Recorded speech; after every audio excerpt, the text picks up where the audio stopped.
أعوذ بالله من الشيطان الرجيم بسم الله الرحمن الرحيم وبه نستعين وهو خير الناصر والمعين رب يسر ولا تؤسر وتمم بالخير رب اشرح لي صدري ويسر لي أمري واحلل عقدة من لساني أما بعد السلام على الحسين وعلى علي بن الحسين وعلى أولاد الحسين وعلى أصحاب الحسين. روداد کربلا از مدینہ تا مدینہ ہم پڑھنے کی کوشش کر رہے ہیں، اور اس پہ تھوڑی بہت گفتگو بھی. اور اس روداد میں ہم نے یہ جانا کہ امام علیہ الصلوۃ والسلام کا قافلہ مدینہ سے کن حالات میں اور کیوں نکلا، اور پھر آپ نے مکہ کا انتخاب کیوں کیا، اور مکہ میں آپ کا 4 مہینے 5 دن یعنی 125 دن کے لگ بھگ قیام رہا، جو کہ طویل ترین قیام ہے تحریک کربلا کا. سب سے بڑی منزل مکہ ہے اس تحریک کی، اور سب سے زیادہ بڑی ایکٹیویٹیز بھی اسی دوران امام حسین علیہ الصلوۃ والسلام کی ہمیں نظر آتی ہیں، جو اطراف کے لوگوں سے تھیں.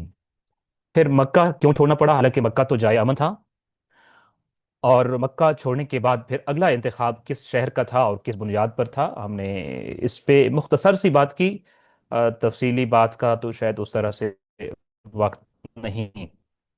اور پھر امام علیہ الصلوۃ والسلام نے کن حالات میں مکہ کو چھوڑا، اور جو لوگ روکنے آئے تھے ان سے آپ کا کیا مطالبہ تھا، اور آپ نے ان کو کیا جواب دیا، اور کس طرح کے لوگوں کو اپنے ساتھ روانہ ہونے کا کہا، اور پھر کن حالات میں یہ قافلہ کتنے دن سفر کرتے ہوئے 2 محرم جمعرات کے روز کربلا پہنچا، اور پھر باقی جو سارا سلسلہ تھا ہم نے اس کو دیکھا. اب ہم چند ایک نمایاں دیگر چیزیں، ایک اوورال ایک پکچر ہمارے پاس آ گئی، ایک خلاصہ آ گیا. اس سے ہٹ کے کچھ چیزیں جو ان محدود دنوں میں ہم ڈسکس کر سکتے ہیں، اور جن کا میری اور آپ کی عملی زندگی سے بہت گہرا تعلق ہے، انشاءاللہ تعالی ہم ان کو ڈسکس کریں گے.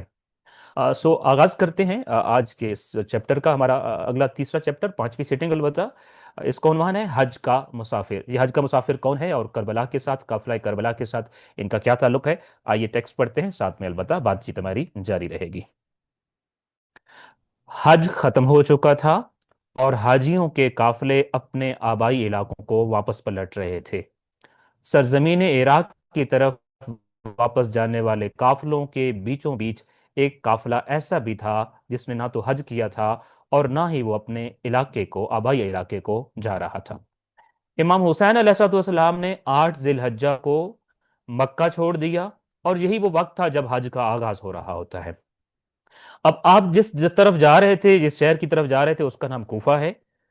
کوفہ کی طرف چل پڑے. آپ کا سفر کمپیریٹیولی اس زمانے میں جس طریقے سے قافلے چلتے تھے ان کی نسبت، اس کی رفتار آپ کے قافلے کی سفر کی جو تھی وہ کم تھی. 2 3 وجوہات تھیں اس کی.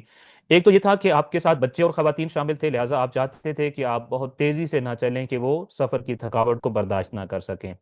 دوسری وجہ یہ تھی کہ آپ کے ساتھ نبی صلی اللہ علیہ وآلہ وسلم کی بیٹیاں ساتھ تھیں، اس لیے پردے کے مسائل شرعی جو تھے وہ بھی حائل تھے. اس لیے آپ چاہتے تھے کہ آپ اس طرح سے آپ کا رستے میں اس طرح سے نہ ہو. یہ 2 3 وجوہات کی وجہ سے آپ کا قافلہ عام نارمل روٹین سے تھوڑا کم رفتار سے اپنا سفر جاری رکھے ہوا تھا. جب آپ نے مکہ سے سفر شروع کیا ہے تو یہ کوفہ کی سمت میں تھا. اب ذرا پکچرائز کیجئے کہ مکہ میں حج ہوا، 12 ذی الحج کو حج ختم ہو گیا. جن جن علاقوں سے جو جو قافلے آئے تھے وہ اپنے اپنے علاقوں کو واپس جا رہے ہیں. یمن والے یمن کو واپس جا رہے ہیں، مدینہ والے مدینہ کو واپس جا رہے ہیں، عراق والے عراق اور بصرہ کی طرف واپس جا رہے ہیں، اور کوفہ والے کوفہ واپس جا رہے ہیں. اب اگر کوفے کے رستے کو اس دوران آپ دیکھیں، فرض کیجئے 16 ذی الحج کے قریب قریب کا جو ٹائم ہے، 17 ذی الحج کے قریب ٹائم ہے، تو آپ کوفہ کے رستے آپ کو کیا بتا رہے ہیں کہ حاجیوں کے قافلے ہیں، حج کیا ہوا ہے انہوں نے، اور واپس اپنے آبائی علاقوں کو جا رہے ہیں. مگر ان قافلوں کے بیچ آپ کو ایک قافلہ نظر آ رہا ہے، اس نے حج بھی نہیں کیا ہوا اور وہ اپنے آبائی وطن کو بھی نہیں جا رہا، مگر جا کوفہ ہی رہا ہے. یہ کس کا قافلہ ہے؟ یقیناً آپ سمجھ گئے ہوں گے کہ ایک قافلہ جو ان قافلوں کے ساتھ ساتھ ہے، بیچوں بیچ ہے، اور مگر اس نے حج بھی نہیں کیا ہوا، اور کوفہ ان کا آبائی وطن بھی نہیں ہے، مگر یہ جا کوفہ کی طرف رہے ہیں. یہ فرزند رسول امام حسین علیہ السلام کا قافلہ تھا. امام علیہ السلام نے حج کیے بغیر عین اس وقت مکہ چھوڑ دیا تھا جب لوگ حج کے لیے احرام باندھ رہے تھے، کیونکہ حاجیوں کے روپ میں قاتل آ جانے کے بعد آپ کا مکہ میں رہنا اور حج مکمل کرنا آپ کی زندگی کے ساتھ ساتھ خانہ کعبہ کی حرمت کے لیے بھی خطرے کا باعث تھا.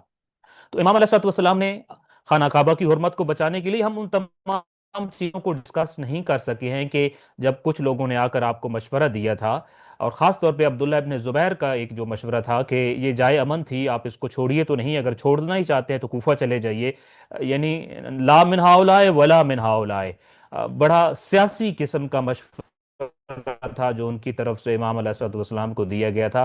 امام نے ہر بندے کو اس کی مینٹیلٹی کے مطابق جواب دیا تھا۔ ابن زبیر کو اس کی مینٹیلٹی کے مطابق جواب دیتے ہوئے کہ میں وہ مینڈھا نہیں بننا چاہتا جو کعبہ کی حرمت کو پامال کر دے گا، لہٰذا اگر کعبہ اور حرم کعبہ سے 1 فٹ باہر جا کر میں شہید ہو جاؤں تو مجھے اس چیز سے زیادہ پسند ہوگا کہ میں کعبہ کے اندر شہید ہوں۔ میں کعبہ کی حرمت بچاتے ہوئے جتنے فاصلے پہ جا کر شہید ہوں گا مجھے اس قدر ہی پسند ہوگا، لہٰذا میں حرم کعبہ کو پامال نہیں کرنا چاہتا کہ کوئی آئے اور حرم کعبہ کا امن برباد کرے اور اس کے نتیجے میں مجھے شہید کر دے۔ آپ در حقیقت ابن زبیر کو بتا رہے تھے کہ وہ وقت آ رہا ہے کہ تمہاری وجہ سے خانہ کعبہ کی حرمت پامال ہوگی اور تم وہ مینڈھے بنو گے جس کی وجہ سے خانہ کعبہ کو جلایا جائے گا۔ حسین ابن علی اپنی جان کی پرواہ کیے بغیر خانہ کعبہ کی عزت و حرمت کے تقدس کی خاطر خانہ کعبہ کو بھی چھوڑ دے گا، مگر کچھ لوگ اس کو اپنے آڑ کے طور پر استعمال کریں گے اور اپنی سیاسی مقاصد سے حاصل کریں گے۔ اس لیے امام علیہ السلام اپنی جان کو بھی خطرہ تھا، خانہ کعبہ کی حرمت کو بھی خطرہ تھا، تو آپ نے خانہ کعبہ کو چھوڑ دیا، اور پھر عین اس وقت میں جب حاجی حج شروع کر رہے تھے آپ علیہ السلام نے اپنے سفر کا آغاز کیا، اور یہ سفر کوفہ کی جانب تھا۔ اس قافلے میں چونکہ عورتیں اور بچے بھی شامل تھے اس لیے اس کی رفتار قدرے آہستہ تھی۔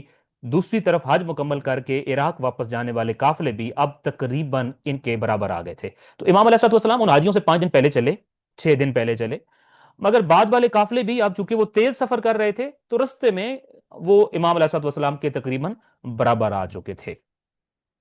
امام علیہ السلام کے قریب قریب چلنے والے قافلوں میں سے ایک قافلہ ایسا تھا جس کا سردار حج کے لیے جاتے ہوئے محب اہل بیت نہ تھا، مگر واپسی پر رستے میں اس کے ساتھ ایک ایسا واقعہ پیش آیا کہ جس سے وہ مکتب اہل البیت علیہ السلام کا پیروکار اور حسینی بن گیا۔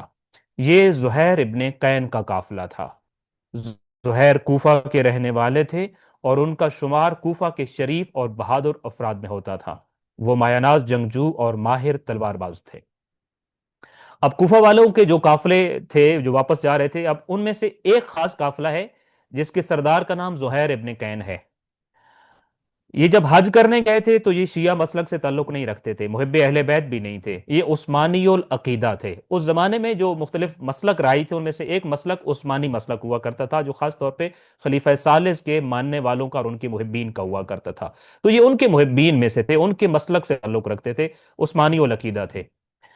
حج مکمل کیا اسی مسلک کے اوپر، واپس جب آئے ہیں تو رستے میں پھر ایک واقعہ پیش آتا ہے، اور اس رستے کے دوران پھر یہ جو ہے وہ حسین ہی بن جاتے ہیں، لیکن یہ بڑا عجیب سا واقعہ تھا، ایک بڑا حیران کن واقعہ تھا در حقیقت۔ اچھا، زہیر کوئی عام شخص بھی نہیں تھے، جیسا کہ ابھی عرض کیا کہ یہ قافلہ تھا، یہ خود اپنے قبیلے کے سردار تھے، بہت بڑے تاجر تھے اپنے زمانے کے، اور بہت بڑی مالدار شخصیت تھے، اپنے بہت بڑے قبیلے کے سردار بھی تھے، اور ساتھ ساتھ مکہ کے شرفاء میں ان کا شمار ہوتا تھا، مکہ کے اگر سوری کوفہ کے شرفاء میں ان کا شمار ہوتا تھا، اور اگر ہم یہ کہیں کہ کوفہ کے اس زمانے کے جو ٹاپ 10 افراد تھے جو اس حوالے سے نامور ترین افراد تھے ان میں سے ان کا شمار تھا، اور صرف ایسا ہی نہیں کہ وہ تجارت میں مصروف تھے اور ان چیزوں میں ہی زندگی کو انہوں نے مصروف رکھا ہوا تھا، بلکہ اس کے ساتھ ساتھ وہ زبردست قسم کے جنگجو بھی تھے، تلوار باز بھی تھے، اور شجاع بھی تھے۔ تو واپسی پہ اب ان کے ساتھ کیا ہوا، حج کی ادائیگی کے بعد جب اپنے آبائی شہر کوفہ کی طرف واپس روانہ ہوئے تو انہیں خبر ملی کہ امام حسین علیہ السلام بھی کوفہ جا رہے ہیں اور ان کا قافلہ بھی کوفہ کے رستے پر موجود ہے۔ زہیر چونکہ نظریاتی طور پر مکتب اہل بیت کے مخالف تھے، اس لیے انہوں نے فیصلہ کیا کہ وہ اپنے قافلے کو امام علیہ السلام کے قافلے سے دور رکھیں گے تاکہ انہیں امام علیہ السلام کا سامنا نہ کرنا پڑے۔ اب حیرت انگیز بات آپ کے لیے یہ ہوگی کہ ان کو یہ خبر مل گئی تھی جب یہ کوفہ کے رستے پہ واپس آ رہے تھے کہ آپ کے قافلے کے قریب قریب ہی حسین ابن علی فرزند رسول صلی اللہ علیہ وآلہ وسلم کا قافلہ بھی ہے اور وہ بھی کوفہ جا رہے ہیں۔ میرے اور آپ کے لیے شاید عام سی بات ہو امام کا کوفہ جانا، مگر اس زمانے میں جب کوئی شخص سنتا تھا کہ امام کوفہ جا رہے ہیں تو بہت سارے سوالات پیدا ہوتے تھے، کیوں جا رہے ہیں، کیا وجہ ہے، آپ کا وطن تو مدینہ ہے، پھر آپ مکہ میں قیام پذیر تھے، اب ادھر کا فیصلہ کیوں کیا، پھر پوری فیملی ساتھ ہے آپ کے ساتھ، پورا خانوادہ ہے، تو بالآخر یہ سفر ادھر کیوں اختیار کیا جا رہا ہے؟ اینی ہاؤ، زہیر کو بھی یہ اطلاع مل گئی تھی کہ امام علیہ الصلوۃ والسلام کوفہ جا رہے ہیں، اور ان کا قافلہ ان کے قافلے کے کہیں قریب ہی آگے پیچھے موجود ہے اور وہ جا رہے ہیں۔ اب زہیر کا جو اپنا نظریہ تھا امام علیہ الصلوۃ والسلام کے حوالے سے یا اہل البیت علیہ السلام کے حوالے سے، وہ صرف یہی نہیں کہ وہ عثمانی العقیدہ تھے، بلکہ وہ مکتب اہل بیت کے سخت ترین مخالفین میں سے ان کا شمار ہوتا تھا، جس کا اندازہ آپ اس بات سے کر سکتے ہیں کہ جب انہیں پتہ چلا کہ امام علیہ السلام کا قافلہ بھی انہی رستوں پر موجود ہے، تو انہوں نے یہ فیصلہ کیا کہ وہ اپنے قافلے کو ہر صورت میں امام کے قافلے سے دور رکھیں گے۔ وہ چاہتے ہی نہیں تھے کہ اس دوران امام علیہ السلام کا آمنا سامنا کریں، جس سے ان کی شدت مخالفت کا اندازہ ہوتا ہے کہ میری امام سے ملاقات نہ ہو، میرا ان کا آمنا سامنا نہ ہو، میں ان کو دیکھوں ہی نہیں رستے میں، اس لیے اپنے قافلے کو اس طریقے سے وہ چلا رہے تھے کہ امام علیہ السلام کے قافلے کے ساتھ ان کا آمنا سامنا نہ ہو۔ یہی وجہ تھی کہ جب امام علیہ السلام سفر کرتے تو زہیر اس دوران اپنا قافلہ روک کر آرام کر لیتے، اور جب امام علیہ السلام کا قافلہ کہیں رکتا تو زہیر اپنا سفر جاری رکھتے، اس بات کو یقینی بنانے کے لیے کہ میری ملاقات نہ ہو امام حسین علیہ السلام کے ساتھ۔ انہوں نے اپنا جو سفر کرنے کا انداز تھا وہ بدل لیا، چونکہ اندازہ ہوتا رہتا تھا لوگوں کو کہ کون سا قافلہ اس وقت کہاں ہے، اور وہ ارد گرد کی خبر بھی رکھتے ہوتے تھے اپنی سیفٹی کے لیے بھی۔ تو اس ارد گرد کی خبروں سے جب ان کو پتہ چلتا تھا کہ امام کا قافلہ فلاں جگہ پہ پہنچا ہوا یا فلاں جگہ پہ ہے، تو وہ اس طرح سے کرتے تھے کہ اگر امام علیہ السلام کا قافلہ چل رہا ہوتا تھا تو یہ اپنا قافلہ روک لیتے تھے، اور تاکہ امام کا قافلہ چلتا رہے اور یہ امام کے قافلے کے قریب نہ پہنچے، اور اگر امام کا قافلہ کہیں رک جاتا تو یہ اس سے تھوڑا ہٹ کے اپنا سفر جاری رکھتے تھے تاکہ ملاقات نہ ہو۔ مگر زرود نامی جگہ پر پانی کے ایک چشمے نے دونوں قافلوں کو اکٹھا اترنے پر مجبور کر دیا۔ اس مقام پر دونوں قافلے ایک ساتھ رک اور زہیر ابن قین کا خیمہ امام حسین علیہ السلام کے خیمے کے قریب نصب ہوا۔ اچھا، ابھی آپ دیکھ سکتے ہیں اس نقشے میں بھی ہم نے کوشش کی ہے کہ کسی حد تک، یہ ضروری نہیں کہ بالکل ایکوریٹ ہو، مقام ضرور بھی، بلکہ اس وقت اگر میرا کرسر آپ کو نظر آ رہا ہو تو یہ ایگزیکٹ وہ مقام ہے جہاں پہ امام علیہ السلام کی ملاقات ہوئی تھی زہیر کے ساتھ۔ اچھا، اس وقت اس زمانے میں ایک پرابلم یہ ہوتا تھا سفر کرتے ہوئے، پانی کی دستیابی ایک بہت بڑا مسئلہ ہوتا تھا۔ البتہ قافلے جو سفر کرتے رہتے تھے ان کو معلوم ہوتا تھا کہ فلاں منزل پہ پانی ملے گا، پھر اس کے بعد اتنی منزلیں چھوڑ کر فلاں منزل پہ پانی ملے گا، پھر ہر منزل پہ آگے پانی ہے، پھر فلاں فلاں منزل پہ پانی نہیں ہے۔ ایک منزل جس پہ پانی موجود تھا اس کا نام تھا زرود، اور زرود کے بعد اگلی چند ایک منزلیں ایسی تھیں جہاں پانی کی دستیابی کافی مشکل ہوتی تھی۔ یہ در حقیقت زرود ایک سٹاپ تھا، ایک منزل تھی۔ منزل کے بارے میں آپ کو بتا چکا ہوں کہ منزل اس زمانے میں کس جگہ کو کہا جاتا تھا جہاں قافلے سفر کرتے ہوئے رکا کرتے تھے، وہاں آرام کی جگہ مناسب ہوتی تھی، وہاں سایہ ہوتا تھا، وہاں چراگاہ تھی تاکہ جانور جو ساتھ ہیں وہ بھی چارہ وغیرہ کھا لیں، اور سب سے بڑھ کر وہاں پانی بھی موجود ہوتا تھا تاکہ پانی کا ذخیرہ اور سٹاک اپنا پانی اویلیبل نہیں ہوتا تھا۔ اب ضرور ایک ایسی جگہ تھی جہاں موجودہ پانی کا سٹاک جو تھا وہ ختم ہو جانے کی وجہ سے نیا سٹاک بھی چاہیے تھا، اور باقی دیگر چیزیں بھی چاہیے تھی، اور اگلی چند منزلوں پر پانی بھی موجود نہیں ہوتا تھا۔ اب مجبوری تھی زہیر ابن قین کی کہ وہ بھی یہاں اتریں، اور امام علیہ السلام کا قافلہ بھی یہاں پہ اترا ہوا تھا۔ لہٰذا امام حسین علیہ السلام کے قافلے کے پڑاؤ جہاں موجود تھا اس سے کچھ فاصلے پہ ہی مگر ضرور ہی کے مقام پر زہیر ابن قین کا قافلہ بھی رکا، اور انہوں نے بھی اپنا سامان سفر اتارا اور آرام کی غرض سے اپنی سفاریاں روکیں، خیمے لگے، اور دونوں قافلے سائیڈ بائی سائیڈ رکے ہوئے ہیں، اور یہاں پہ ان کا دونوں قافلوں کا قیام ہے۔ اگرچہ وہ امام علیہ السلام سے کنارہ کشی کر رہے تھے، مگر امام حسین علیہ السلام کی نظر انتخاب نے انہیں ان کے اعلیٰ اوصاف کی وجہ سے اپنے لیے چن رکھا تھا، اور بس کسی مناسب وقت کا انتظار تھا کہ انہیں قافلہ حسینی میں شامل ہونے کی دعوت دی جائے۔ یہی وہ مقام تھا جہاں امام حسین علیہ السلام نے انہیں اپنے قاصد کے ذریعے ملاقات کے لیے بلا لیا۔ اب یہ تو امام سے کنارہ کشی کر رہے تھے، واٹ اباؤٹ امام علیہ السلام؟ امام کی زہیر کے بارے میں کیا رائے تھی؟ امام کی رائے زہیر کے بارے میں بہت اعلیٰ تھی، بہت مختلف تھی۔ امام جانتے تھے کہ زہیر عام شخص نہیں ہے، ایک چیز زہیر میں مخالفت اہل بیت ضرور موجود ہے. لہٰذا امام علیہ الصلوۃ والسلام جب کچھ لوگوں کو اپنے لیے خاص طور پہ جن کا انتخاب کر رکھا تھا، ان انتخاب کردہ لوگوں میں امام علیہ الصلوۃ والسلام کی نظر زہیر پر بھی موجود تھی، اور آپ ان کو دعوت دیں. اور امام علیہ الصلوۃ والسلام یہ چاہتے تھے کہ زہیر بھی ان کے ساتھ شامل ہو جائیں. اب جب یہاں دونوں قافلے رکے تو امام علیہ الصلوۃ والسلام نے ان کو اطلاع ملی کہ زہیر کا قافلہ ساتھ میں موجود ہے، تو امام علیہ الصلوۃ والسلام نے ایک قاصد بھیجا کہ جاؤ اور زہیر کو میرے پاس بلا کر لے آؤ.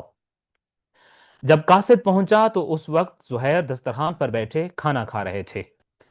قاصد نے انہیں بتایا کہ امام حسین علیہ السلام تم سے ملنا چاہتے ہیں اور تمہیں ملاقات کے لیے اپنے خیمے میں بلایا ہے.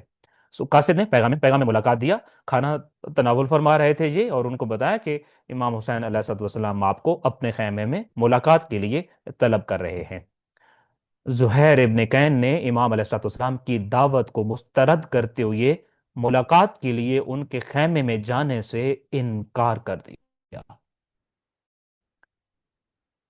مگر زہیر نے کیا کیا؟ categorically he denied to go there. انہوں نے یہ فیصلہ کیا میں ہرگز ان سے ملاقات نہیں کروں گا، سامنا کرنا اور انہیں دیکھنا بھی پسند نہیں کرتا ہوں. لہٰذا اس لیے جاؤ اور اپنے امام کو بتاؤ کہ زہیر آپ سے ملنا نہیں چاہتے. مگر ان کی زوجہ دیلم بنت عمر جو اس سفر میں ان کے ساتھ تھیں اٹھ کھڑی ہوئیں. ان کی زوجہ بھی ان کے ساتھ تھیں. تاریخ میں تین طرح کے نام ہیں. دیلم دال کے بعد یہ کے ساتھ بھی ہے، دال کے بعد ہے کے ساتھ دہلم بھی ہے، اور دلہم بنت عمر بھی ہے. اور بعض لوگ دلہن پڑھتے ہیں تو اس کو کچھ لوگوں کو شائبہ ہوتا ہے شاید ان کا نام دلہن تھا. دلہن نہیں تھا بلکہ دلہم ہو سکتا ہے، دال لام اور ہا اور میم، لیکن یہ نام تھوڑے سے اختلاف کے ساتھ جو آیا ہے دیلم بنت عمر نام تھا. تو جو ہی زہیر نے قاصد سے یہ کہا کہ میں ملاقات نہیں کرنا چاہتا ہوں اور میں ملنا نہیں چاہتا ہوں اور ان سے جا کے امام کو کہو کہ وہ ملاقات کے لیے راضی نہیں ہے، تو وہ زوجہ زہیر ابن کین کی جو تھیں وہ اٹھ کھڑی ہوئیں اور زہیر سے کہنے لگیں کہ یہ کیا عجیب بات ہے اور کس قدر افسوس کا مقام ہے کہ رسول اللہ صلی اللہ علیہ وآلہ وسلم کا بیٹا تمہارے پاس ملاقات کے لیے قاصد بھیجے اور تم مسترد کر دو. آخر وہاں جانے میں اور ان کی بات سننے میں حرج کیا ہے؟ زہیر تم جاؤ اور امام حسین علیہ السلام کی بات سنو اور پھر بھلے واپس آ جاؤ. زبردست خوبصورت مشورہ، بہترین مشورہ تھا جو دہلم بنت عمر نے دیا، اپنے خاوند کو دیا، کہ یہ بہت بڑی گستاخی ہے امام علیہ الصلوۃ والسلام کی شان میں، یہ بہت بڑی بے ادبی ہے جو تم کر رہے ہو کہ فرزند فاطمہ نے خاص طور پر پیغام بھیجا ہے، اور یہ بہت بڑی بزدلی ہے جو تم کر رہے ہو. تمہیں کس چیز کا ڈر ہے کہ امام تم سے مال و دولت مانگیں گے چونکہ تم تاجر ہو؟ تمہیں کس بات کا ڈر ہے کہ تم امام سے جان مانگیں گے چونکہ تم ایک بہادر اور جری شخص ہو؟ کیا تم اتنے بزدل ہو گئے ہو کہ تم سے کوئی چیز کوئی شخص مانگ نہ لے اس سے ملاقات سے انکار کر سکتے ہو؟ ایک خوبصورت ڈائلاگ اور گفتگو جو زوجہ اور خاوند کے درمیان ہوئی، اور انہوں نے انسسٹ کیا، اپنے خاوند کی بہترین رہنمائی کی کہ زہیر دو باتیں ہیں. ایک بات یہ ہے کہ تم جاؤ ہی نہیں، اور تاریخ میں تمہیں ان دھتکارے ہوئے لوگوں میں لکھا جائے کہ جن کو فرزند زہرا بلاتے رہے مگر انہوں نے ملنے سے بھی انکار کر دیا. ایک تمہارے پاس آپشن یہ ہے.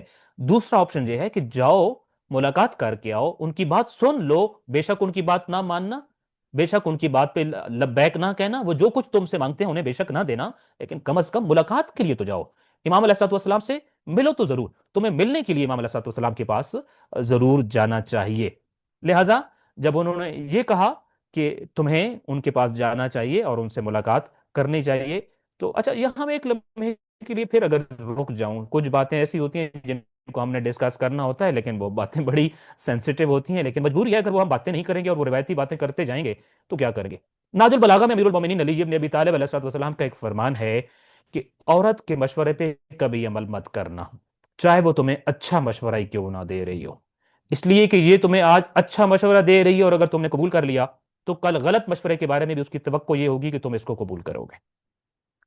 اچھا اس فرمان کی روشنی میں اب زہیر ابن کہن کو کیا کرنا چاہیے؟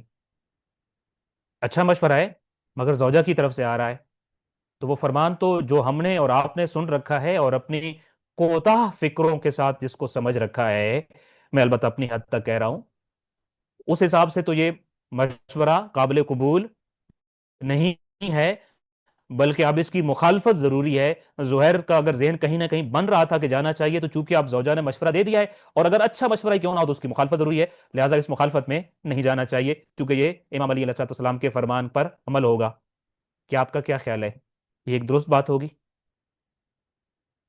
بہت ساری چیزیں ہمارے پاس زندگی میں ایسی ہیں جن کے ہم نے صرف ایک چہرے کو لیا ہوا ہے، ایک رخ کو پکڑ کے بیٹھ گئے ہم، بڑی کوتاہ اور چھوٹے سے دائرے اور چھوٹی سی فکر کے ساتھ بیٹھ گئے ہیں، ہم اس فرمان کو سمجھے نہیں ہیں، اور اپنی زندگیوں کو غلط سمت پہ لگایا ہوا ہے ہم نے۔ میں ایک اور مثال آپ کے سامنے عرض کرتا ہوں کہ جب حضرت موسیٰ علیہ السلام کو حضرت شعیب کے گھر میں لے جایا گیا، حضرت شعیب ان کو ہدیہ دینا چاہتے تھے، صلہ دینا چاہتے تھے کہ تم نے میری بیٹیوں کے ریوڑ کو پانی پلایا، غیرت و حمیت دکھائی ہے، یہ غیرت مند نوجوان کون ہے، میں اسے ملنا چاہتا ہوں اور اسے صلہ دینا چاہتا ہوں کہ میری بیٹیوں کے ریوڑ کو پانی پلایا ہے۔ گھر پہنچ گئے، جب گھر پہنچے اور گفتگو ہو رہی تو ایک بیٹی آئی، باپ کے کان میں کوئی بات کہی، کہنے لگی بابا ابھی جو میں آپ کی گفتگو سن رہی تھی نا، یہ نوجوان کہہ رہا تھا کہ اس علاقے میں میرا کوئی جاننے والا نہیں ہے، ساتھ والی جو جو علاقہ اور سلطنت اور حکومت تھی ان کا قتل میرے ہاتھوں ہو گیا ہے، وہ میری جان لینا چاہتے ہیں، مجھے پناہ گاہ چاہیے ہے، میں اس لیے بھاگا جا رہا تھا اور میں نے دیکھا کہ آپ کی بیٹیاں وہاں بے کس کھڑی تھی، میں نے ان کی مدد کر دی۔ تو وہ بیٹی، حضرت شعیب کی بیٹی، بابا کے کان میں کہہ رہی ہے بابا میں ایک مشورہ دیتی ہوں، ایک اس نوجوان کی مجبوری ہے، ایک آپ کی مجبوری ہے۔ آپ کی مجبوری یہ ہے کہ آپ کا بیٹا نہیں جو آپ کی بھیڑ بکریاں چرائے اور چرواہا بنے اور ریوڑ چرائے، اس نوجوان کی مجبوری یہ ہے کہ اس کے پاس کوئی جایا پناہ نہیں ہے، کوئی گھر نہیں ہے جہاں یہ رہے، اگر آپ اس کو پناہ دے دیں اور ریوڑ چروانے کے لیے اس کو رکھ لیں تو اس کی مجبوری کا حل بھی نکل آئے گا، آپ کے مسئلے کا حل بھی نکل آئے گا۔ عورت کا مشورہ ہے، نبی کو دیا جا رہا ہے، قبول کیا جانا چاہیے یا مسترد کیا جانا چاہیے؟ چونکہ میں نے اور آپ نے تو سن رکھا ہے صرف کہ عورت اچھا مشورہ بھی دے تو رد کر دو۔ نبی نے مشورہ سنا، رد کر دیا، یا نبی کی اپنی بیٹی کی بات پسند آئی اور اللہ کے مبعوث نبی نے اپنی بیٹی کی بات کو پسند کرتے ہوئے پھر اگلا معاملہ حضرت موسیٰ کے ساتھ کیا کہ ان کو اپنے گھر میں پناہ دی اور اپنا ریوڑ 8 سال کے لیے ان کے حوالے کر دیا، اور ساتھ میں محرمیت کا مسئلہ بھی حل کر دیا کہ جس گھر میں رہیں وہاں محرم بن کر رہیں۔ تو بیٹی کا مشورہ قبول کیا یا رد کر دیا؟ یہ بڑا سینسیٹیو مسئلہ ہے، ہم اس مسئلے کے ایک رخ کو دیکھ کر بیٹھے رہے ہیں آج دن تک۔ ہم نے ایک اور میں مثال دے دیتا ہوں کہ اگر نبی کریم صلی اللہ علیہ وآلہ وسلم کی وفات کے بعد جب امیر المومنین علی ابن ابی طالب علیہ السلام کے گھر پر دق الباب ہوا، کچھ لوگوں نے دروازہ نوک کیا، امیر المومنین نے جانا چاہا کہ میں جا کے دروازہ کھولتا ہوں، بنت پیغمبر نے کہا یا علی آپ نہیں جائیں گے، میں دروازے پہ جاؤں گی۔ کون کہہ رہی ہے؟ ایک خاتون، اور ایک مرد کے مقابلے میں خاتون کی رائے آئے تو رد کر دینی چاہیے، تو امیر المومنین نے رائے کو رد کر دیا کہ نہیں بنت پیغمبر آپ نہیں جاؤ گی، میں جاؤں گا۔ آپ نے بنت پیغمبر سے کیا فرمایا؟ آپ جائیے دروازے پہ، اور یہ وہی دق الباب تھا جو لوگ لکڑیاں اور آگ لے کر آئے ہوئے تھے، جو اکثر ہم سے سوال کیا جاتا ہے کہ مولا علی علیہ السلام گھر میں موجود تھے، انہوں نے دروازہ کیوں نہیں کھولا؟ حضرت زہرا نے سلام اللہ علیہا نے فرمایا میں جاؤں گی یا علی، تو آپ نے مشورہ یہ رائے کو قبول کی یا رد کر دی؟ اب یہاں پہ بھی ہم دیکھ رہے ہیں ان ساری چیزوں کا جواب ہمیں یہاں مل رہا ہے، اگرچہ اس پہ پوری ایک ڈیبیٹ چاہیے، the status of a women of a woman in a society, ایک عورت کا ایک معاشرے میں اسٹیٹس کیا ہے، آج ہم تک ہم طے نہیں کر سکے ہیں۔ عورت کا مقام مرتبہ کیا ہے، اس کو کہاں رکھنا ہے کہاں نہیں رکھنا، کیا وہ محکوم ہے، کیا وہ مرد کے ماتحت ہے یا برابر ہے، کن حقوق میں برابر ہے، کس میں ماتحت ہوگی؟ یہ بڑا سینسیٹیو سا ٹاپک، لیکن بہرصورت یہ سوال آپ کے ذہن میں آ گیا، اور آپ کو پتا ہے کہ سوال کا آ جانا نصف العلم ہوتا ہے، امام کا فرمان ہے، آپ نے نصف علم حاصل کر لیا اس سوال کی صورت میں، کچھ جواب جہاں ملے گا کچھ جواب آپ انشاءاللہ تعالی خود حاصل کریں گے، اس سوال کے اندر بھی بہت سارا سوال جواب موجود ہے۔ تو اب دیلم بنت عمرو زوجہ زہیر ابن کہن، زہیر ابن کہن کو کہہ رہی ہیں کہ زہیر یہ گستاخی نہیں چلے گی، یہ بے ادبی تم نہیں کرو گے کہ بلایا جائے اور تم نہیں جاؤ، تم جاؤ گے ان کے خیموں میں، بھلے پھر ان کی بات سن کر واپس آؤ، تم مانو یا نہ مانو یہ تمہاری اپنی مرضی ہے۔ اب زہیر نے کیا کیا؟ زہیر ابن کہن اگرچہ جانا نہیں چاہتے تھے، مگر انہیں اپنی شریکہ حیات کا مشورہ مناسب لگا، اور وہ امام حسین علیہ السلام کی خدمت میں حاضر ہو گئے۔ تو انہوں نے اپنی زوجہ کا مشورہ قبول کیا۔ آپ کے پاس سند آ گئی نا؟ آپ کے پاس حضرت شعیب کی سند بھی آ گئی، آپ کے پاس امیر المومنین امیر کائنات کی سند بھی آ گئی کہ عورت کا مشورہ قبول کیا جا سکتا ہے۔ ایسا نہیں کہ جس کو آپ ایک حتمی فتویٰ دے کے بیٹھے ہوئے تھے کہ ایسا ہی ہوگا، وہ بات محدود مواقع کے لیے، محدود کیسز کے لیے تھی، جس کو ہم نے کلی طور پہ نافذ کر کے رکھا ہوا تھا۔ کچھ دیر امام علیہ السلام کے خیمے میں باتیں ہوتی رہیں۔ جب امام کے خیمے میں چلے گئے زہیر ابن کین، اب وہاں پہ باتیں ہوتی رہیں، تاریخ میں وہ پورا ٹیکسٹ بھی موجود ہے کیا کیا باتیں ہوتی رہیں، مگر ہم اس کو شارٹلی کر کے آگے بڑھتے ہیں۔ وہ ملاقات ہوئی، امام نے اپنا پورا مدعا بتایا، بیک گراؤنڈ بتایا، اگلی تصویر دکھائی، اور پھر ملاقات ختم ہو گئی اور زہیر اپنے قافلے میں واپس آ گئے، مگر واپسی پر ان کا چہرہ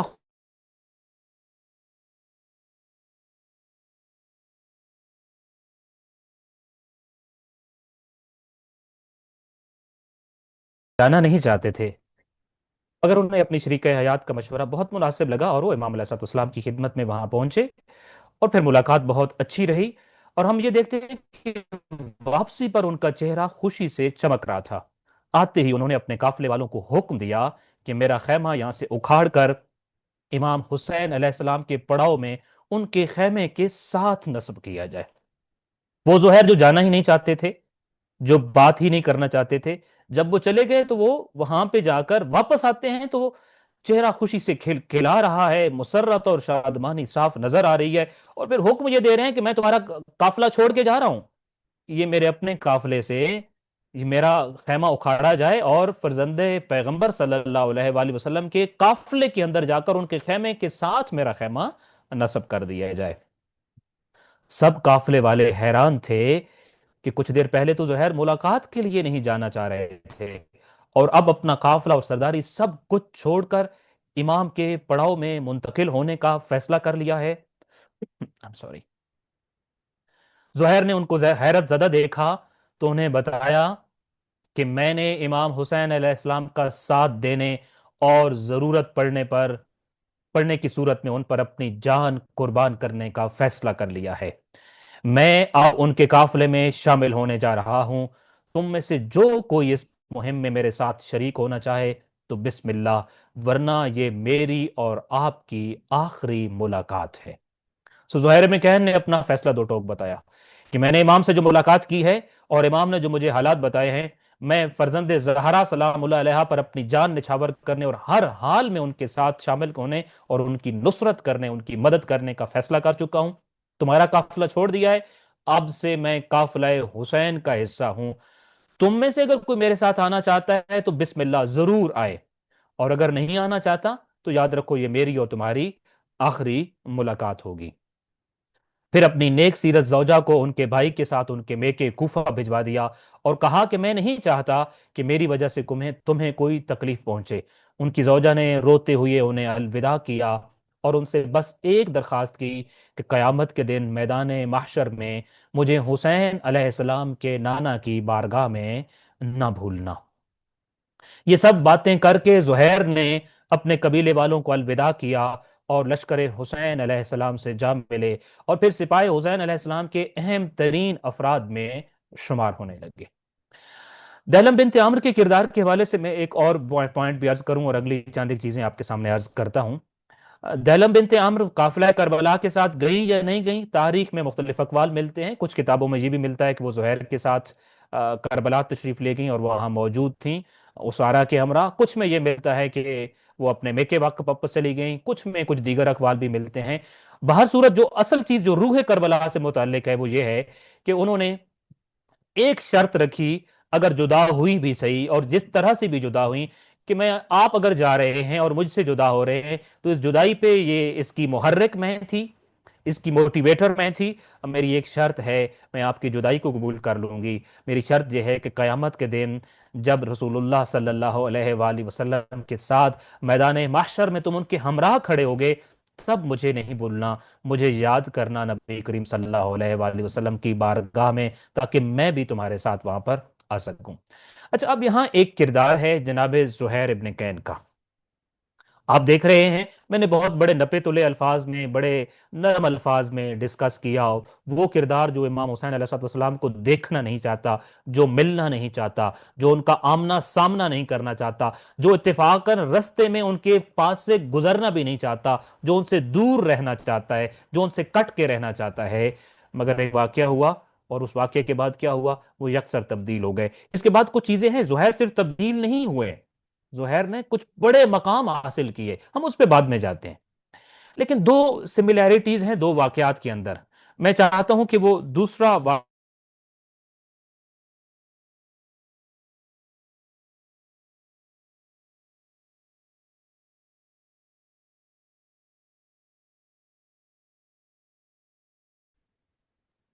اور جی میری آواز معذرت کے ساتھ ڈسکنیکٹ ہو گئی، دوبارہ بحال ہوئی ہے۔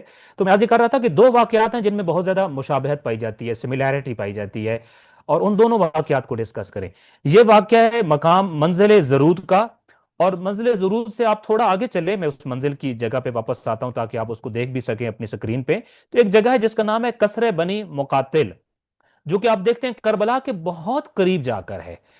تو قصر بنی مقاتل پر بھی امام علیہ السلام کے پیرالل میں تھوڑے سے فاصلے پر ایک اور شخص موجود تھا جس کا خیمہ تھا، اور وہ شخص بھی بڑا مشہور تھا، بڑا نامور تھا، جس کا نام عبید اللہ ابن ہرجوفی تھا۔ عبید اللہ ابن ہرجوفی بھی راہ کربلا میں امام علیہ السلام سے بالکل اتفاقاً ویسے ہی ملا جیسا کہ زہیر ابن کین ملے۔ اچھا، اس کے اندر ایک اور کوالٹی بھی بالکل زہیر ابن کین والی پائی جاتی تھی، وہ بھی عثمانی العقیدہ تھا۔ اس کے اندر ایک دوسری کوالٹی بھی تھی جو زہیر کی طرح پائی جاتی تھی، وہ بھی امیر المومنین علی ابن ابی طالب علیہ السلام اور مکتب اہل بیت کا مخالف تھا، حامی نہیں تھا، مخالفت بعنوان نفرت اپنے دل میں رکھتا تھا، ملاقات بھی پسند نہیں کرتا ہوتا تھا، بلکہ میدان جنگ میں بھی ان کا محارب ہوا کرتا تھا۔ یہ جنگ صفین میں امیر المومنین علی ابن ابی طالب علیہ السلام کے خلاف لشکر حاکم شام میں کھڑے ہو کے لڑا۔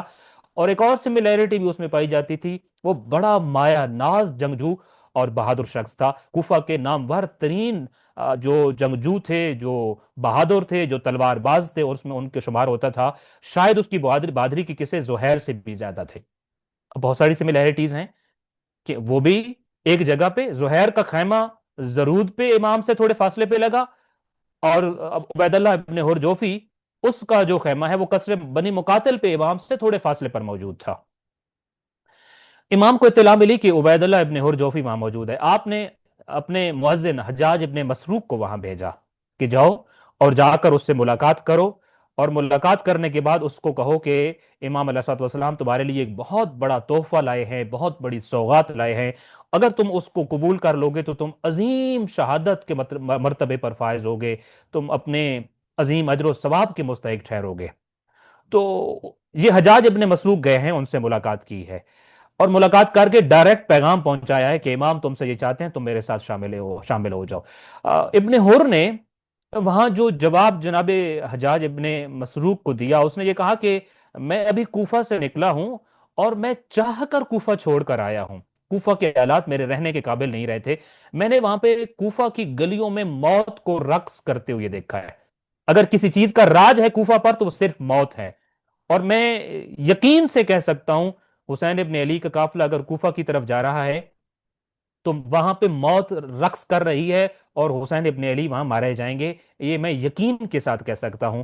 اور ان حالات میں میرے اندر یہ ہمت نہیں ہے کہ میں ان کی مدد کر سکوں، ان حالات میں ان کی مدد نہیں کر سکتا، بلکہ ساتھ میں اس نے وہ جملہ جو زہیر ابن کین کے بالکل جملے کے مشابہ تھا، اس نے کہا ما اريد ان اراه ولا يراني، میری حالت تو یہ ہے میں ان سے ملنا بھی نہیں چاہتا، میں ان کو دیکھنا بھی نہیں چاہتا ہوں، چہ جائے کہ ان کے ساتھ کہیں جاؤں، میں تو ملاقات بھی پسند نہیں کرتا ہوں، ما اريد ان اراه، میں نہیں چاہتا میں ان کو دیکھنے جاؤں، ولا يراني، نہ ہی میں چاہتا ہوں کسی طرح وہ مجھے دیکھیں، میں اس وقت ان سے دوری اختیار کرنا چاہتا ہوں۔ قصر بنی مقاتل کی منزل ہے، کربلا بہت قریب ہے، ابن ہور جوفی کا خیمہ ہے۔ حجاج ابن مسروق نے یہ جواب سنا اور واپس آ گئے۔ واپس آنے کے بعد امام حسین علیہ السلام کو بتایا کہ جس شخص کے پاس آپ نے مجھے بھیجا وہ آپ کا ساتھ دینے سے انکاری ہے، بلکہ وہ ملاقات کرنا بھی دیکھنا بھی پسند نہیں کرتا ہے۔ امام علیہ السلام نے خود تیاری کی، میں جا کے عبید اللہ ابن ہرجوفی کو خود ملتا ہوں۔ اور تاریخ نے پھر اس کی زبانی ہی سارا نقل کیا ہے۔ ابن ہرجوفی کہتا ہے کہ میں نے جب دیکھا کہ امام علیہ الصلوۃ والسلام جب میرے پاس آ رہے ہیں تو میں نے ان جیسا خوبصورت شخص اپنی پوری زندگی میں نہیں دیکھا تھا، اور میں نے جتنا میرا دل اس حالت میں ان سے ملاقات کر کے دکھی ہوا، کبھی کسی سے مل کر دکھی نہیں ہوا۔ تو ان کی حالت کو دیکھ کر، ان کے اس قسم پرسی کو دیکھ کر، ان کی بے کسی اور بے بسی کو دیکھ کر، میرا دل اس ملاقات سے زیادہ کسی سے ملاقات کر کے کبھی دکھی نہیں ہوا۔ وہ کہتا ہے کہ ان کی بے بسی ایسی تھی کہ میں نے دیکھا کہ جب وہ میرے خیمے کی طرف چل کر آ رہے تھے تو چند بچے بھی ان کے گرد گھیرا ڈالے چل رہے تھے۔ جس کے محافظ بچے ہوں اس کی حالت پر دشمن کو بھی ترس آتا ہے اور وہ دکھی ہوتا ہے۔ ابن ہرجوفی اگرچہ دشمن نہیں ہے، دعوت امام حسین مل رہی ہے، مگر وہ یہ کہتا ہے میں نے جب دیکھا کہ ایک دوسرے شخص کو دعوت دینے کے لیے ایک کمانڈر جا رہا ہے اور اس کے ہمراہ، اس کمانڈر کے ہمراہ چند بچے شامل ہیں اور گھیرا ڈالے ہوئے اس کمانڈر کے ہمراہ چل رہے ہیں، تو مجھے بڑا دکھ ہوا اس سے۔ جب امام علیہ السلام میرے خیمے میں آئے تو میں نے دیکھا کہ ان کی خوبصورت چہرے پر سیاہ کالی داڑھی تھی۔ تو میں نے پوچھا کہ یہ داڑھی قدرتی طور پہ سیاہ ہے یا کہ آپ نے خضاب کیا ہوا ہے؟ تو فرزند فاطمہ نے فرمایا نہیں، یہ قبل از وقت بڑھاپا مجھ پہ آ گیا ہے، جس پہ میں سمجھ گیا کہ امام علیہ السلام نے خضاب کیا ہوا ہے۔ مطلب کی بات پر جب آ کے وہ کہتا ہے کہ امام علیہ السلام آئے اور امام علیہ السلام نے مجھے کہا کہ دیکھو تمہارے شہر کوفہ والوں نے، چونکہ وہ کوفہ سے تعلق رکھتا تھا اور زہیر بھی کوفہ سے تعلق رکھتے تھے، یہ دو کردار ہیں، ان کو ہم نے کمپیئر کرنا ہے، تو تمہارے شہر والوں نے مجھے خط لکھے مگر اب مجھ سے بے وفائی کر رہے ہیں، جب میں آ گیا ہوں تو اب میرا ساتھ دینے سے منکر ہیں۔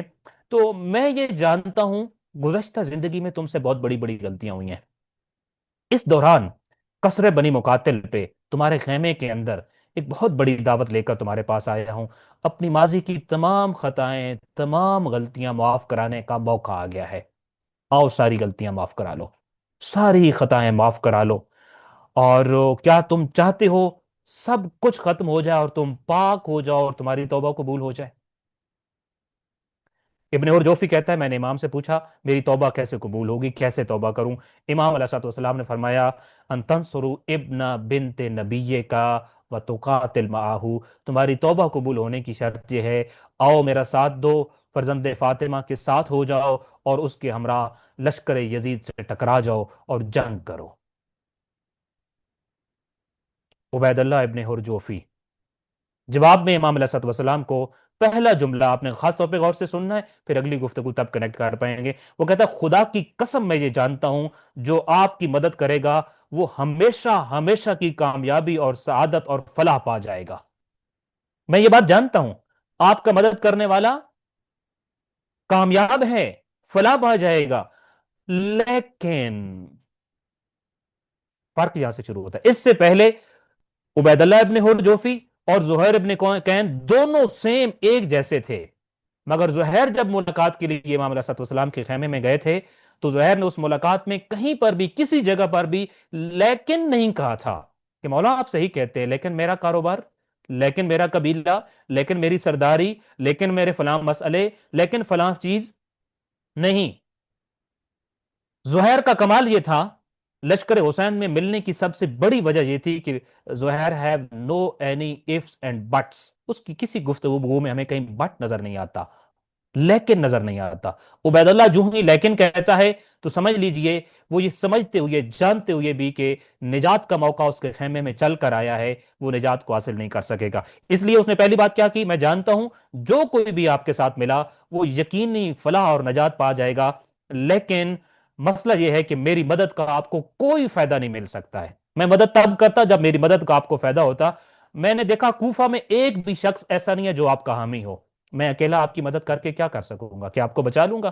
میری مدد کا آپ کو کوئی فائدہ نہیں ہے، مجھے معاف کیجئے، مجھے موت سے بڑا ڈر لگتا ہے، اس لیے کوفہ کے حالات صحیح نہیں، اور یہ میں ایگزیکٹ اس کے الفاظ کا ترجمہ آپ کے سامنے عرض کر رہا ہوں۔ البتہ دو چیزیں پیش کرتا ہے، کہتا ہے میرا یہ گھوڑا ہے جس کا نام ہے ملحقہ، ملحقہ کا مطلب ہوتا ہے پکڑ لینے والا، پہنچ جانے والا، اور وہ خود کہتا ہے، وہ کہتا ہے میں بڑا بہادر جنگجو ہوں مولا، آپ جانتے ہیں تبھی تو آپ مجھے دعوت دینے آئے ہیں نا، کبھی ایسا نہیں ہوا کہ میدان جنگ میں دشمن میرے آگے بھاگے اور میں اس ملحقہ کی پشت پر بیٹھا ہوا ہوں اور میرا گھوڑا اس کو جا کر پکڑ نہ لے، ایسا کبھی نہیں ہوا، اسی لیے تو اس کا نام ملحقہ ہے۔ ہاں کبھی اگر میدان سے مجھے کسی وجہ سے بھاگنا پڑے اور دور جانا پڑے اور کوئی اور حملہ آور میرے پیچھے ہو اور میں ملحقہ گھوڑے کی پشت پر بیٹھا ہوا اگر ہوں تو ایسا ممکن نہیں ہے کوئی اور گھوڑ سوار مجھے آ کر میری میری گرفت کر سکے اور مجھے پکڑ سکے. یہ عام گھوڑا نہیں ہے مولا، یہ میرا گھوڑا اور یہ میری تلوار جو میرے خیمے کے باہر نصب تھی. ہزاروں تلواروں کے منہ توڑے ہیں اور منہ موڑے ہیں اور ان کو توڑا ہے، مگر آج دن تک اس تلوار کا منہ کوئی بھی توڑ نہیں سکی. تلوار کوئی اس تلوار کو کند نہیں کر سکی ہے. میں جانے سے معذرت کرتا ہوں، مجھے معاف کیجئے. میرا یہ گھوڑا اور میری یہ تلوار آپ کی خدمت میں پیش کیے جاتے ہیں. یہ دونوں آپ کے ساتھ جائیں گے. یہ دونوں چیزیں آپ لے کے جائیے. اور دوبارہ قسم دے کر کہتا ہے مولا، میں آپ کو قسم دے کر کہتا ہوں، مجھے معاف رکھیے گا، میں آپ کی ہمراہی انتخاب نہیں کر سکتا، میں آپ کے ساتھ نہیں جا سکتا ہوں. فرق کہاں پہ آیا؟ زہیر ابن کین اور عبید اللہ ابن حر جوفی میں فرق کیا ہے؟ ایک کو امام نے قاصد کے ذریعے بلایا اور وہ آ گیا اور گفتگو سن کے اپنی گفتگو میں کہیں لیکن نہیں. یاد رکھیے، میری اور آپ کی تباہی و بربادی تب شروع ہوتی ہے جب رائے حق کے مقابلے میں ایک بڑا سا لیکن آ کر ہمیں روک لیتا ہے اور ہمیں سٹاپ کر دیتا ہے. جب بھی میری اور آپ کی زندگی میں لیکن اور بٹ آ جائے تو سمجھیے کہ اب ایک شیطان ہے، اب ایک سوچ ہے جو مجھے رائے حق سے بھٹکانا چاہتی ہے. جس دن میں نے اپنے رستے سے اس شیطان کے لگائے ہوئے لیکن اور بٹ کو اٹھا دیا، اس دن میں زہیر ابن کہن بن جاؤں گا. اگر میں نہ اٹھا سکا تو میں عبید اللہ ابن حر جوفی بن جاؤں گا. یہ دو کردار ہیں کربلا کے. کربلا کے کرداروں کو پڑھتے ہوئے مجھے اور آپ کو یہ پریکٹس کرنا ہوگی کہ اپنے سامنے کردار رکھنے ہوں گے. آج کی کربلا میں کون سا کردار لیے ہوئی ہوں؟ میرا اور آپ کا کردار کیا ہے؟ آج بھی تو کربلا ہے نا. میں آج کے زمانے کے کربلا میں اگر میرے سامنے مجھے کوئی تولے اور دیکھے گا یہ کون سا کردار ہے، تو مجھے زہیر ابن کہن کہے گا یا عبید اللہ ابن حر جوفی کہے گا؟ آپ کہیں گے نہیں نہیں، ہمیں یقینی طور پہ عبید اللہ ابن حر جوفی تو نہیں کہے گا. ہم تو بڑی مجلس میں جاتے ہیں، ہم عزاداری کرتے ہیں، ہم نیاز پکاتے ہیں، ہم جلوس نکالتے ہیں، ہم علم اٹھاتے ہیں، ہم اور بھی بہت سارے کام کرتے ہیں. میں عبید اللہ ابن حر جوفی تو بالآخر نہیں ہو سکتا ہوں. شاید زہیر ابن کہن بھی نہیں ہوں گا، لیکن عبید اللہ ابن حر جوفی بھی نہیں ہوں. نہیں، ابھی فیصلہ کرنا باقی ہے. دو جملے میرے اور آپ کے امام کے باقی ہیں. امام علیہ الصلوۃ والسلام کو جب اس نے کہا کہ میرا یہ گھوڑا اور میری یہ تلوار آپ کے ساتھ ہے، یہ آپ کو ہدیہ کرتا ہوں، امام علیہ الصلوۃ والسلام نے جواب میں فرمایا، ابن حر، جب تم ہماری راہ پر نہیں چلتے ہو تو ہمیں تمہارے گھوڑے اور تلوار کی ضرورت نہیں ہے. جو میرے راہ پر نہ چلے میں اس سے کچھ قبول نہیں کرتا ہوتا. یہ میرا جملہ نہیں ہے، امام علیہ الصلوۃ والسلام کا جملہ ہے. وَمَا كُنْتُ مُتَّخِذَ الْمُضِلِّينَ عَضُدًا، میں کسی گمراہ کی مدد قبول نہیں کرتا ہوتا ہوں. تم گمراہ ہو، تم مجھے گھوڑا اور تلوار بے شک وہ دے رہے ہو جو میری ضرورت ہے، مجھے تم سے قبول نہیں ہے. یہاں تھوڑا سا نہیں بہت سارا سوچنا ہے مجھے اور آپ نے کہ جو امام کی راہ پر نہیں چلتا، کیا امام اسے نظر و نیاز قبول کریں گے؟ مجلس اور عزاداری قبول کریں گے؟ ماتم اور نوحہ قبول کریں گے؟ امام نے کیا فرمایا؟ وَمَا كُنْتُ مُتَّخِذَ الْمُضِلِّينَ عَضُدًا، جو میری راہ پر نہ چلے میں اس سے کچھ قبول نہیں کرتا. میں گمراہ لوگوں سے کچھ قبول نہیں کرتا. اگر نظر و نیاز پکائیں تو قبول کر لیں گے، عزاداری کریں تو قبول کر لیں گے، زیارات پہ چلے جائیں تو قبول کر لیں گے، جب تک وہ گمراہ ہیں. لہذا امام کا فرمان کیا ہے؟ جو ہماری راہ پر نہیں چلتا ہمیں اس کی کسی چیز کی کوئی ضرورت نہیں ہے. گھوڑے کی ضرورت نہیں، تلوار کی ضرورت نہیں، کسی چیز کی ضرورت نہیں جو ہماری راہ پر نہیں چلتا. آج کے زمانے میں کہیں میں اور آپ عبید اللہ ابن حر جوفی تو نہیں بنے پڑے کہ مولا جان تو نہیں دے سکتے ہیں، علم اٹھائیں گے. جان تو نہیں دے سکتے ہیں، امام بارگاہ بنوائیں گے. آپ کی راہ پر تو نہیں چل سکتے ہیں، راہ حسین پر تو نہیں چل سکتے، کردار حسین تو نہیں اپنا سکتے. میری مجبوریاں، میرے پاس بہت سارے لیکن ہیں، اپناؤں تو یہ مسئلہ وہ مسئلہ، لیکن میں ساتھ میں فلاں فلاں نظر و نیاز دوں گا. امام علیہ السلام نے فرمایا وَمَا كُنْتُ مُتَّخِذَ الْمُضِلِّينَ عَضُدًا، تم جو چاہو مرضی دے دو، اگر میری راہ پر نہیں چل رہے ہو حسین تم سے کچھ بھی قبول نہیں کریں گے. یہ دو کردار ہیں تاریخ کے، اور ان تاریخ کے کرداروں کو ہمیں پڑھتے ہوئے یہ دیکھنا ہوگا. میں ایک مثال اگر اور عرض کرتا چلوں، اگرچہ ہمارا وقت بہت بڑا ہو گیا، بہت زیادہ ہو گیا. اچھا، نظر و نیاز کی بات آپ کہیں گے شاید یہ کہیں خدا نخواستہ کوئی عزاداری کے خلاف بات تو نہیں ہو رہی. ہرگز نہیں ہو رہی. کس نے کہا ہے؟ عزاداری ہماری شہرگ حیات ہے. عزاداری وہ مستحب عمل ہے جو اپنے اندر ہزاروں واجبات کو لیے ہوئے ہیں. بات اس کی نہیں ہو رہی، بات اس چیز کی ایک عزاداری کر کون رہا ہے. ایک عمومی سوال جو بہت اہم ہے اور جو میں نوجوانوں سے کرتا ہوتا ہوں وہ یہ ہے کہ آپ جانتے ہیں کہ فرعون نے اپنے گھر میں نبی پالا ہے. حضرت موسیٰ کی پرورش کی ہے، کیا فرعون کو ایک نبی پالنے کا ثواب ملے گا؟ میں اور آپ تو صرف نظر و نیاز دے رہے ہیں، عزاداری کر رہے ہیں، ماتم کر رہے ہیں، مجلس میں جا رہے ہیں، ایک نبی پالنے کا ثواب، کیا فرعون کو نبی پالنے کا ثواب ملے گا؟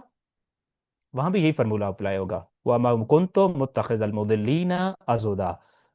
خدا صرف اچھا عمل قبول نہیں کرتا، خدا اچھے شخص سے اچھا عمل قبول کرتا ہے۔ حسین علیہ الصلوۃ والسلام کے ماننے والوں سے صرف حسینی نیاز، حسینی سبیل قبول نہیں کرتا، نہیں، حسینی کردار والے سے حسینی نیاز قبول کرتا ہے۔ اگر یہ سٹینڈرڈ ہو کہ جو مرضی دے دے اور قبول کر لیا جائے، تو فرعون کا نبی پالنا بھی قبول ہوگا پھر تو یقیناً، اور ایک نبی پالنے کا، اس کو اپنے گھر میں بڑا کرنے کا ثواب ملے گا۔ جبکہ ہم قطعی طور پہ سارے لاتے ہیں کہ نہیں، فرعون کو ثواب نہیں ملے گا۔ مجھے اور آپ کو بھی اس بات پہ سوچنا ہوگا، اس خاص طور پہ ان دو کرداروں کو۔ وہ ڈاکٹر علی شریعتی کہا کرتے تھے کہ میں آج کی کربلا میں جب اپنا کردار دیکھتا ہوں کہ میرے پاس کون سا کردار ہے، تو مجھے بڑا ڈر لگتا ہے کہ میں کہیں عمر ابن سعد نہ بن جاؤں۔ مجھے ڈر یہ لگتا ہے میں موقع پرست تو نہیں ہوں، میں لالچی تو نہیں ہوں۔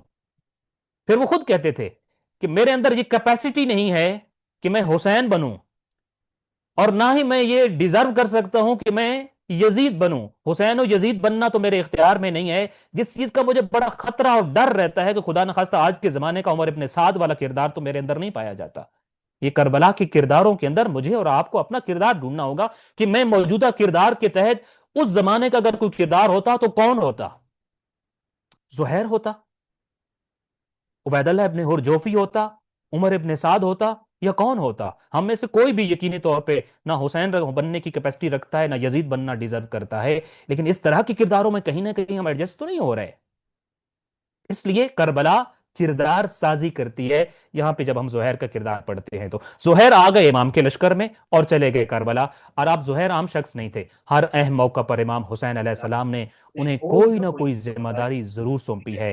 جب امام حسین علیہ السلام نے لشکر یزید سے شب عاشور کی مہلت لینے کے لیے اپنے بھائی حضرت عباس کو 20 افراد کے ساتھ مذاکرات کے لیے بھیجا، تو زہیر ابن کین کو بھی ان کے ساتھ روانہ فرمایا۔ میں ایک جملہ اور بھی اگر عرض کروں، لشکر امام حسین علیہ السلام میں سے امام حسین علیہ السلام کے بعد جس شخص نے سب سے زیادہ لشکر یزید کو سمجھایا اور جس نے سب سے زیادہ لشکر یزید سے خطابات کیے، وہ زہیر ابن کین تھے۔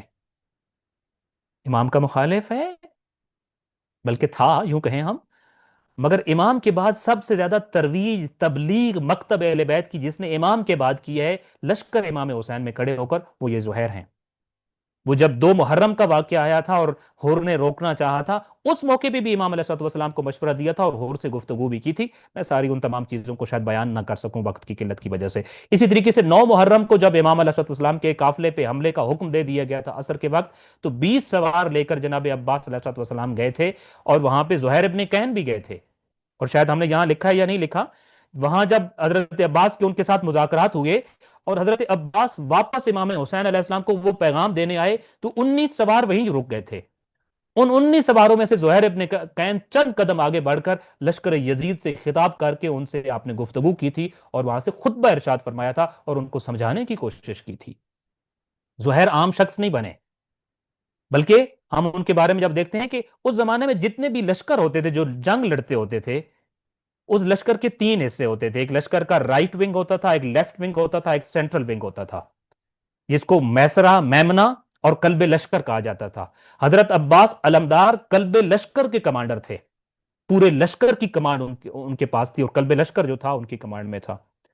رائٹ ونگ جس کو ہم میمنہ کہتے ہیں، اس کے بھی ایک کمانڈر تھے، لیفٹ ونگ کے بھی ایک کمانڈر تھے۔ آپ حیران ہوں گے، وہ جو مکتب اہل بیت کا مخالف تھا، جو امام حسین علیہ السلام سے نہیں ملنا چاہتا تھا، قلب لشکر کے کمانڈر کا نام ابو الفضل العباس علیہ السلام ہے، اور رائٹ ونگ کے کمانڈر کا نام زہیر ابن کین ہے۔ 10 محرم کو دوسرا بڑا کمانڈر ہے لشکر امام حسین علیہ السلام کا زہیر ابن کین، جو چند دن پہلے امام علیہ السلام کے لشکر میں شامل ہوا ہے۔ کیوں؟ اس کے سامنے کوئی ایفس نہیں ہے، کوئی بٹس نہیں ہے، کوئی لیکن نہیں ہے۔ جب امام میرا ہے اور میں امام کا ہوں، پھر کہیں کوئی لیکن نہیں ہے، کوئی فل سٹاپ نہیں ہے، پھر سب کچھ امام کے لیے ہے۔ تو ایک خوبصورت جملہ جو میں نے خود اربعین کے موقع پر کربلا جاتے ہوئے پڑھا، کسی نے بہت بڑے ایک بورڈ پہ لکھا ہوا تھا، کل ما نملے کو بالحسین وکل ما عندنا للحسین، ہمارے پاس جو کچھ ہے حسین کے واسطے ہے اور حسین ہی کے لیے ہے۔ زہیر نے گویا اس کے بعد اس جملے کو سچ کر دکھایا۔ لہٰذا ہم 10 محرم کو دیکھتے ہیں، روز عاشور امام حسین علیہ السلام نے انہیں اپنی فوج کے دائیں حصے کا کمانڈر مقرر کیا۔ 10 محرم کے دن زہیر نے امام حسین علیہ السلام سے اجازت لے کر لشکر یزید کے سامنے ایک خطبہ دیا۔ میں نے عرض کیا سب سے زیادہ خطاب امام کے بعد جس شخص نے کیا ہے وہ زہیر ابن کین ہے۔ اس 10 محرم والے خطبے پر امام علیہ السلام اتنا خوش ہوئے جو زہیر نے لشکر یزید سے کے سامنے جا کر دیا تھا۔ آپ نے فرمایا زہیر واپس آ جاؤ، اگر مومن آل فرعون نے اپنی قوم کو دعوت و نصیحت کرنے کا حق ادا کر دیا تھا تو تم نے بھی نصیحت کرنے کا حق ادا کر دیا ہے۔ گویا کہ زہیر وہ ہیں جس کو امام حسین علیہ السلام نے مومن آل فرعون کہا ہے، وہ فرعون کا چچا زاد بھائی جو اس کا کلید بردار بھی تھا، اس کا خزانہ دار بھی تھا اور اپنا ایمان چھپائے ہوئے تھا، مگر جب حضرت موسیٰ کی جان پہ بنی تھی تو حضرت موسیٰ کی حمایت میں کھڑا ہو گیا تھا اور اپنے آپ کو فدا کر دیا تھا اور شہادت قبول کر لی تھی۔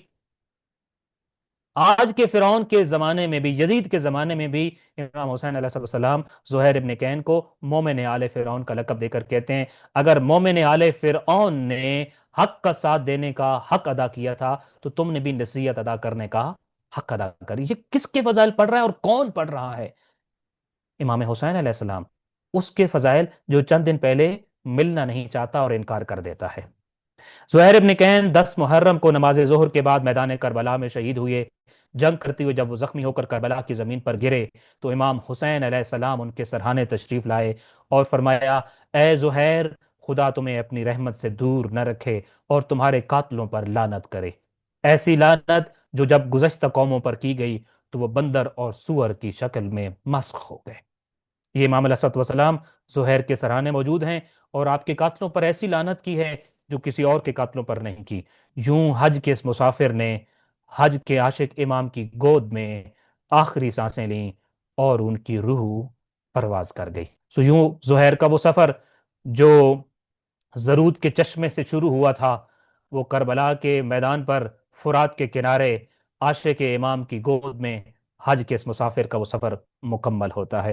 اس سبق کے بعد درس کربلا، یہ جو ہم نے پڑھا اس سے مجھے اور آپ کو کیا سیکھنے کو ملتا ہے؟ میرے اور آپ کے اندر کیا تبدیلی آئے گی؟ یہ بہت سب سے ضروری چیز جو یہاں پہ ہے کہ ہم کربلا سے سیکھتے کیا ہیں۔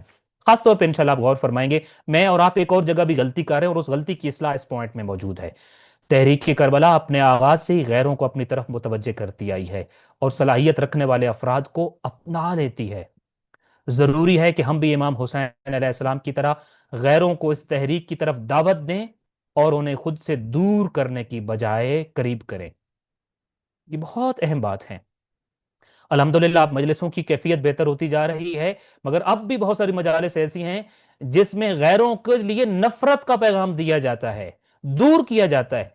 تحریک کربلا میں تو امام علیہ السلام نے بتایا تھا کہ تحریک کربلا غیروں کو متوجہ کرے گی، وہ باصلاحیت افراد آئیں گے، یہ ذکر ان کو اپنائے گا، ان کو دور مت کرنا، اس تحریک کی طرف انہیں دعوت دینا، خود سے دور نہیں کرنا، قریب کرنا۔ بہت سارے زہیر ہر زمانے کی کربلا میں بہت سارے زہیر ہیں، آئیں گے، انہیں اپنے خیمے میں بلانا، انہیں اپنی بارگاہ میں بلانا، انہیں اپنے حسینیوں میں بلانا، انہیں اپنے امام بارگاہوں، اپنے مجالس، اپنے جلوسوں میں بلانا۔ زہیر بنیں گے وہ بھی، انہیں خود سے دور نہ کرنا۔ میری اور آپ کی بہت بڑی ذمہ داری ہے کہ آج کے اس فتنہ پرور دور میں لوگوں کو ذکر حسین سے، خیمہ حسین سے دور نہ کریں، قریب کریں، زہیر بننے دیں انہیں، یزید بننے پر مجبور نہ کریں ان کو۔ دوسری اہم چیز جو آج اس چیپٹر سے ہمیں معلوم ہوئی وہ کیا ہے کہ عزم ضمیم کے ساتھ ماضی کی غلطیوں کا ازالہ کیا جا سکتا ہے۔ ہم نے آج کے اس پرومو میں بھی لکھا تھا جس کو لگتا ہے کہ اب وہ کبھی تبدیل نہیں ہو سکتا، آئے زہیر کی داستان پڑھے۔ جس کو لگتا ہے اس کی غلطیاں کبھی معاف نہیں ہوں گی، آئے زہیر اور حر کو پڑھے۔ سو عزم ضمیم کی ساتھ ماضی کی جتنی بڑی مرضی غلطیاں ہوں حل ہو سکتی ہیں، کیونکہ اہم یہ نہیں کہ کوئی کیا تھا، بلکہ مہم یہ بات ہے کہ وہ اب کیا ہے۔ پہلے آپ کیا تھے چھوڑ دیجئے اس کو، اب میں اور آپ کیا ہیں یہ بڑا مہم ہے۔ کیونکہ زہیر مخالف اہل بیت تھے مگر اب شہید کربلا ہیں۔ زہیر کا تھے ختم ہو گیا، اب وہ جو ہیں وہ دیکھیے نا، مخالف کربلا تھے، معنی ہی نہیں رکھتا اب، مگر اب وہ شہید کربلا ہیں، نواب کربلا کے ہمراہ سرزمین کربلا میں آرام کرتے ہیں۔ ایک اور چیز جو ہم نے اس سے سیکھی وہ یہ کہ امام حسین علیہ السلام کے سفینۃ النجات یعنی نجات کی کشتی ہونے میں کوئی شک نہیں ہے۔ شرط یہ ہے کہ کوئی زہیر کی طرح اپنا رستہ چھوڑ کر ان کی کشتی پر سوار ہو تو یقیناً نجات پا جائے گا۔ ان کی کشتی پہ آنے والا نجات پا جاتا ہے۔ رستہ چھوڑنا پڑے گا، لیکن کو اٹھانا پڑے گا، فل سٹاپ کو ہٹانا پڑے گا۔ ابن حر جوفی نہیں، زہیر بننا پڑے گا، ان کی کشتی میں سوار ہونا پڑے گا۔ ایک اچھی صحبت، اچھا ساتھی، اچھا مشیر اور اچھی شریک حیات انسان کی زندگی کو بدل سکتا ہے، اسے کربلائی بنا سکتا ہے۔ دیلم بنت عمرو کی مثال ہمارے سامنے ہے۔ دیلم نہ ہوتی تو زہیر کبھی بھی قافلہ حسین میں شامل نہ ہوتا۔ کیا ہی اچھا ہو ہمارے ارد گرد بھی اچھی صحبت ہو، اچھے ساتھی ہوں، اچھے مشیر ہوں، اور خالق کائنات کی اچھی نعمتیں ہمارے ارد گرد ہوں جو ہمیں کربلائی بنائے رکھیں۔ اسی کے ساتھ آج کا ہمارا لیکچر ختم ہوتا ہے۔ ہم آگے بڑھتے ہیں اپنی مشق کی طرف۔